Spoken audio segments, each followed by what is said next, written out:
चल रे हंसा वही देश, चल रे हंसा उस देश जहाँ का बसा फिर न मरे। चल रे हंसा उस देश जहाँ का बसा फिर न मरे। जहाँ वेदों की गम नाही, जहाँ वेदों की गम नाही, ज्ञान और ध्यान भी उरे। जहाँ वेदों की गम नाही, ज्ञान और ध्यान भी उरे। जहाँ बिन धरनी एक बाट, चरण बिन गमन करे। जहाँ बिन धरनी एक बाट, चरण बिन गमन करे। जहाँ बिन श्रवण सुन ले, जहाँ बिन श्रवण सुन ले, जहाँ बिन श्रवण सुन ले, नयन बिना दरस करे। जहाँ बिन देही एक देव, प्राण बिन श्वास भरे। जहाँ बिन देही एक देव, प्राण बिन श्वास भरे। जहाँ झिलमिल होए, उजियारा दिन रात रहे। जहाँ झिलमिल होए, उजियारा दिन रात रहे। जहाँ प्रेम नगरिया रोबा घाट, जहाँ प्रेम नगरिया रो घाट, अधर दरियाव बहे। जहाँ प्रेम नगरिया रो घाट, अधर दरियाव बहे। जहाँ नहाए सुख होए, तपन तेरे तन की मिटे। जहाँ नहाए सुख होए, तपन तेरे तन की मिटे। तेरा जन्म मरण मिट जाए, तेरा जन्म मरण मिट जाए, निजातम माही डटे। तेरा जन्म मरण मिट जाए, 84 फंद कटे। तेरा जन्म मरण मिट जाए, 84 फंद कटे। जाते अविचल पद मिल जाए, निजातम माही डटे।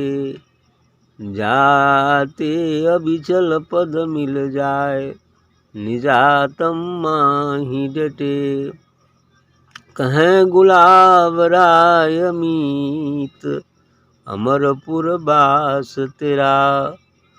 कहें गुलाब राय मीत, अमरपुर बास तेरा।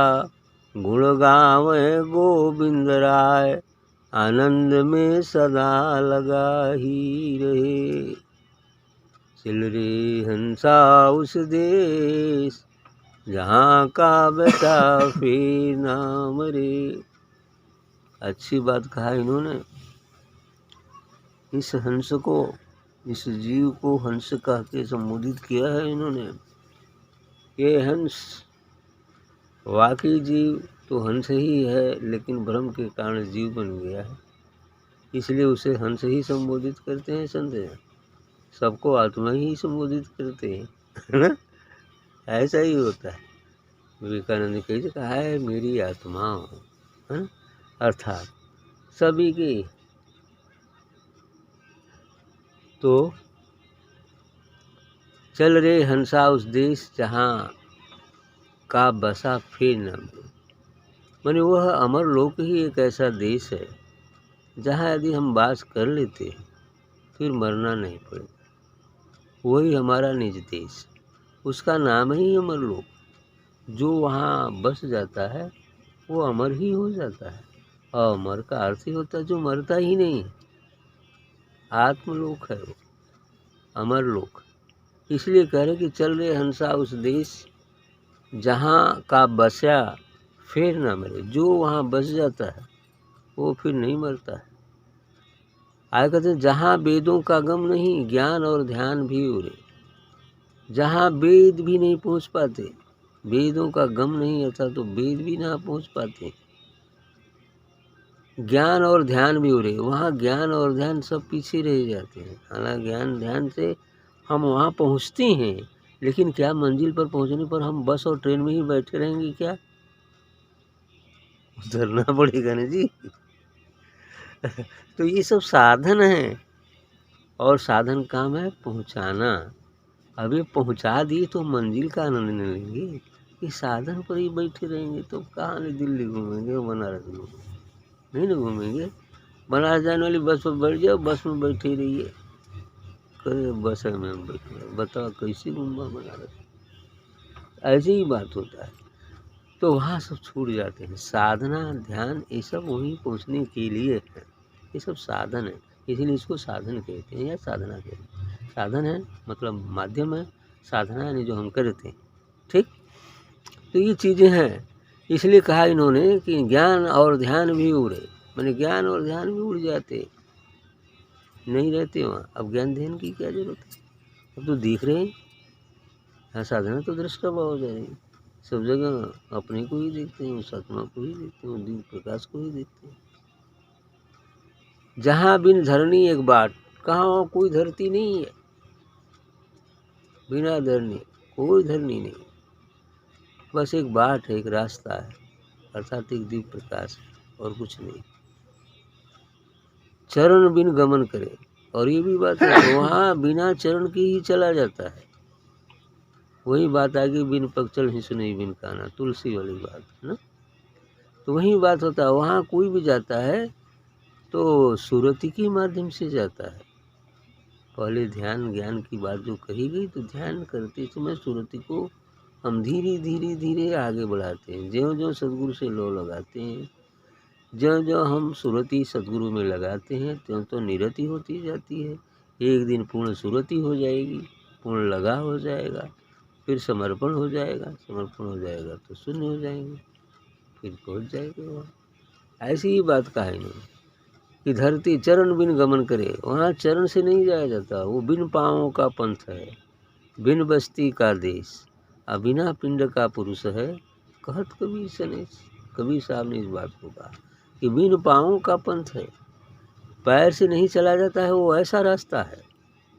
बिन पाँवों का पंथ है, बिन बस्ती का देश। वहाँ बस्ती नहीं है लेकिन देश है। वहाँ ऐसे सिटी शहर गांव और आदमी नहीं है, वहाँ तो दिव्य प्रकाश है ना। तो बस्ती कहाँ हुई है ना, केवल नूर ही नूर व्याप्त है, तो कोई बस्ती नहीं। बिन बस्ती का देश, बिन पाँवों का पंथ है, बिन बस्ती का देश, बिना पिंड का पुरुष है, कहत कबीर सभी।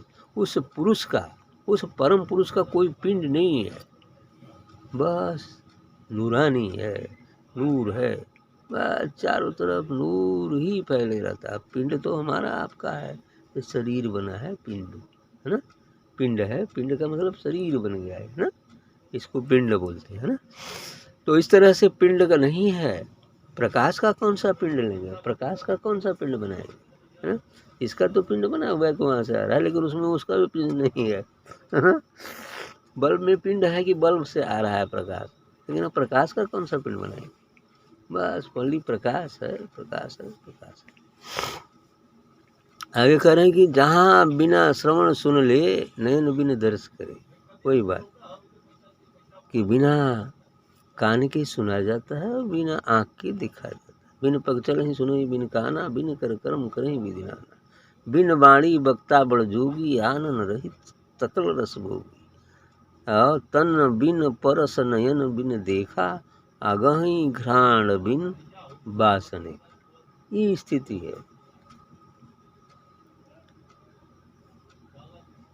हाँ, जहाँ बिन देही एक देव, प्राण बिना श्वास भरे। का बिना देही का देवता है।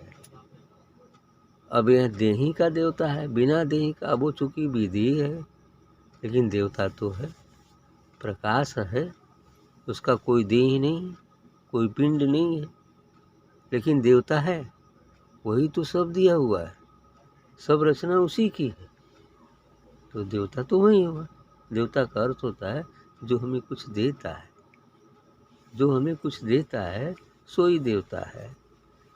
तो जहाँ बिन देहि का देव, प्राण बिना श्वास भरे। और इतनी नहीं, वो प्राण भी नहीं है लेकिन श्वास चलती है। वो तो प्राणों का भी प्राण है ना।